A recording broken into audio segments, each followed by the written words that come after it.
Yes అండి. ఇప్పుడు యుద్ధం, ఈ యుద్ధ పరిస్థితుల్లో రష్యా ఉక్రెయిన్ యుద్ధం 4 సంవత్సరాలు దాటి ఇప్పుడు ఇరాన్ అమెరికా ఇజ్రాయెల్ యుద్ధం వల్ల ఆయిల్ రేటు గ్యాస్ దొరక్క అసలు అన్ని రేట్లు పెరుగుతున్నాయి.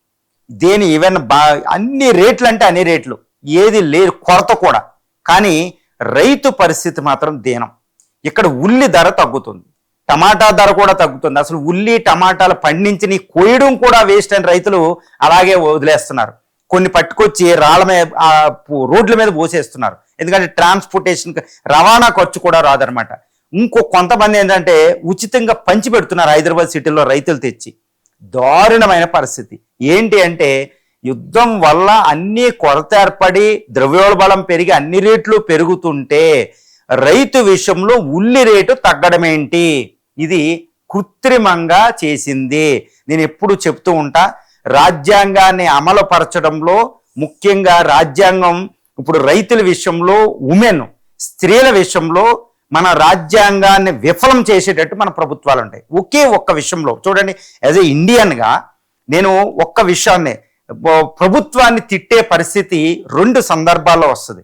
ఏంటంటే ఇప్పుడు వ్యవసాయదారుని రక్షించడంలో ప్రభుత్వం విఫలమైంది.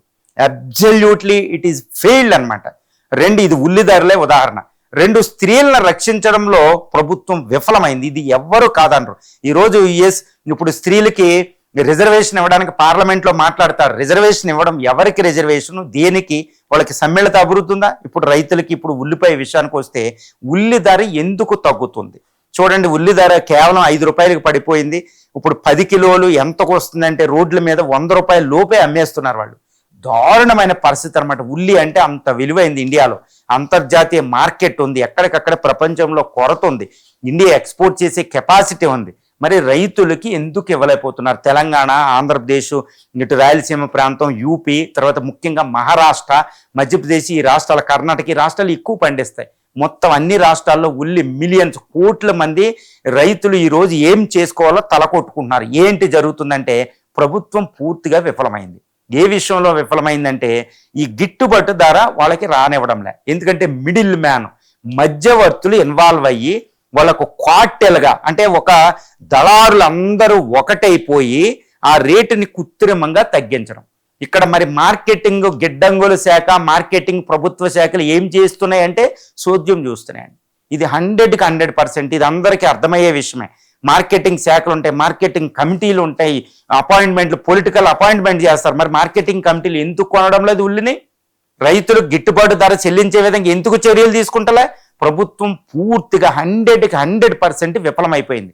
ఆల్ చీఫ్ మినిస్టర్స్, ప్రైమ్ మినిస్టర్లు, క్యాబినెట్ కమిటీలు ఇవన్నీ విఫలం అవ్వడం వల్ల ఉల్లి రేటు, ఎందుకంటే అక్కడ యుద్ధం వల్ల అన్ని రేట్లు పెరుగుతుంటే ఉల్లి రేటు తగ్గడం విచిత్రంగా ఉండక ఏంటంటే ఇది కృత్రిమంగా. ఎందుకంటే దళారులు అందరూ కలిసి దొంగల్లాగా చక్కగా కృత్రిమంగా రైతు పంట చేతికొచ్చేటప్పుడు త్రోవే పైసలు అమ్మడానికే రేట్లు తగ్గిస్తారు.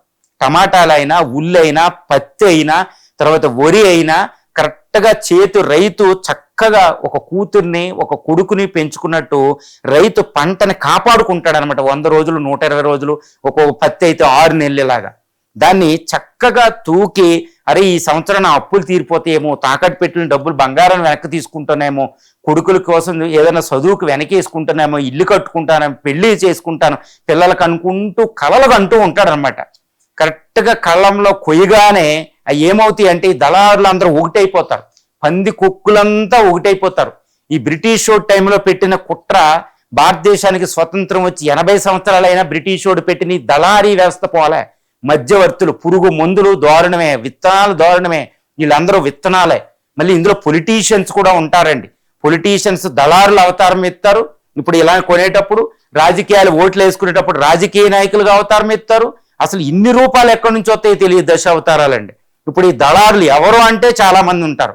ఇప్పుడు ఈ దళారులంతా కలిపి కృత్రిమంగా రైతు ఉల్లి ధర తగ్గించారు. వాళ్ళు త్రోవే పైసలు అమ్మేస్తే వాళ్ళు గిడ్డంగుల్లో పెట్టుకుని చక్కగా రేటు ఉన్నప్పుడు బయటికి తీస్తారనమాట బ్లాక్ మార్కెటింగ్లో. ఇది మరి ఇక్కడ ప్రభుత్వం విఫలం అయ్యింది అంటే 100కి 100% it failed to protect the interest of the farmers. ఇప్పుడు త్రోవే పైసలు అమ్ముకుంటున్నారు. ఎంతటి దారుణం అండి వాళ్ళకి. వాళ్ళు అమ్ముకోవడానికి రైతు బజార్లు ఏమైనాయి, వాళ్ళు అమ్ముకోవడానికి మార్కెట్ గిడ్డంగులు ఏమైనాయి, శీతల గిడ్డంగులు. స్టేట్మెంట్లు ఇవ్వడం కాదు పార్లమెంట్లో. అందుకనే కొంతమంది స్వామినాథన్ లాంటి వాళ్ళు, ది గ్రేట్ పాల్గురికి ఇలాంటి వాళ్ళు అందరూ డిమాండ్ చేస్తారన్నమాట. మీ పార్లమెంట్లో మీరు కొట్టుకోవడం కాదు, రైతుల సమస్యల మీద చక్కగా కొన్ని రోజులు ప్రత్యేక సమావేశం పెట్టండి అని. ఇప్పుడు ఉల్లి ధరల విషయాన్ని పార్లమెంట్లో చర్చించాలి.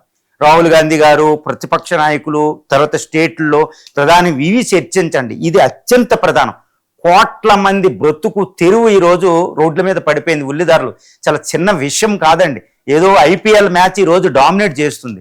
హీరోయిన్ పెళ్లిళ్ళు అయితే డామినేట్ చేస్తున్నారు, ఒకళ్ళు అనుకుంటుంటే డామినేట్ చేస్తున్నారు. What media is doing here? Media ఈ విషయాన్ని ఎందుకు హైలైట్ చేయడంలే? కార్పొరేట్ మీడియానా ఇదంతానా? ఇలా అంటే మళ్ళీ అర్బన్ నక్సలైట్లు అంటే కాదు ప్రధానం. ఈ ఉల్లి ధరలు కోట్ల మంది బ్రతుకులు ఈరోజు విఫలమవుతున్నాయి. వాళ్ళ కోసం ఈ వ్యవస్థ ఏది, ఈ చట్ట వ్యవస్థ, ఈ రాజ్యాంగ వ్యవస్థ, ఈ గవర్నమెంట్ ప్రభుత్వ వ్యవస్థ, తర్వాత ఈ మీడియా వ్యవస్థ, ఫోర్త్ ఎస్టేట్లు ఏం చేస్తున్నాయి, సోషల్ మీడియా కూడా ఏం చేస్తుంది, ఇవన్నీ పెద్ద క్వశ్చన్ అండి. కాబట్టి ఇలాంటివన్నీ కూడా వీళ్ళు నిద్రలేసి ఆ రైతులను రక్షించగలిగితే రాజ్యాంగ వ్యవస్థ, ఆర్థిక, సామాజిక, రాజకీయ న్యాయాలు చక్కగా ఉంటాయి అన్నమాట.